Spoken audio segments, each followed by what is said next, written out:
Welcome two guys हाम्रो भिडियोमा हामी आज आएको छौँ कोशी टापु यो बाँधतिर घुम्नलाई र हामी छु रुखको माथिमा हेर्न सक्नुहुन्छ तपाईहरु कति माथि छ रुख यति ठुलो छ नि गाइज यहाँदेखि तल हेर्दा धेरै डर लाग्छ तर के यहाँ धेरै मान्छेहरु आएका छ यो चाहिँ भाइरल भयो नि यहाँ छ टिक्ला गुलाबी अरु मान्छे उता छ कहाँ छ हेराउँदैन उता नुहाउँदै छ अहिले एकछिनमा पार्ट 2 मा नुहाउने वाला भिडियो पनि आउँछ हैन गाइस त्यहाँ छ त्यहाँ मान्छेहरु अनि यता छ हाम्रो गाउँ गाइस यो हेर्नु त यति ठुलो फिल्ड छ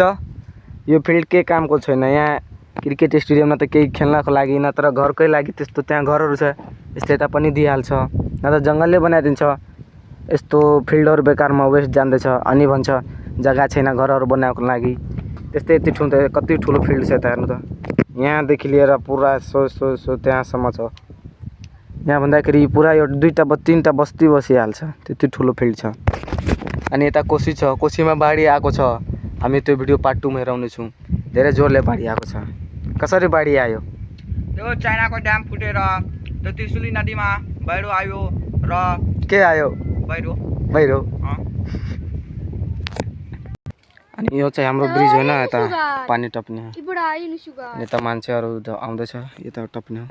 यताको भ्यू हेर्नु न अब भोलि पछिदेखि त्यहाँको पोखरीमा माछा मार्नु पर्छ कति ठुलो ठुलो माछा हुन्छ 1-2 किलोको माछा हुन्छ यता गाईहरु चढ्छ उता मान्छेहरु जाँदैछ न हाम्रो युट्युबमा सब्स्क्राइबरको धेरै कमी छ सब्स्क्राइब गर्नु होला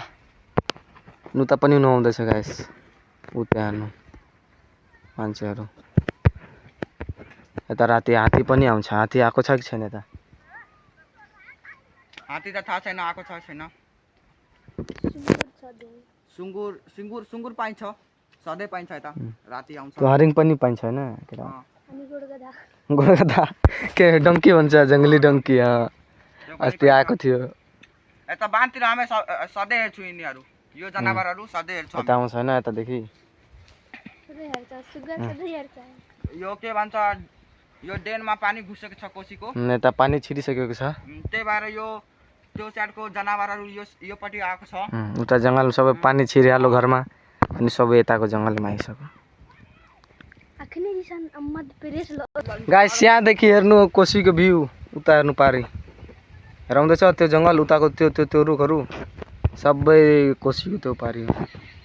यता छ कोशी त्यो साइड यतिम रुख माथि आएर हेराउँदैछ हैन अझै केटाहरु नुहाउँदैछ हामी पनि नुहाउन जान्छौं एकछिनमा अर्को भिडियोमा आउँछु भ्लग बनाउनलाई कस्तो कस्तो अझै बनाउनु पर्छ सजेसन दिनु होला कमेन्टमा हैन लगाइ सरको भ्लगमा भेटौँ अब नुहाउँदै बेलाको हैन बाइ बाइ जय नेपाल।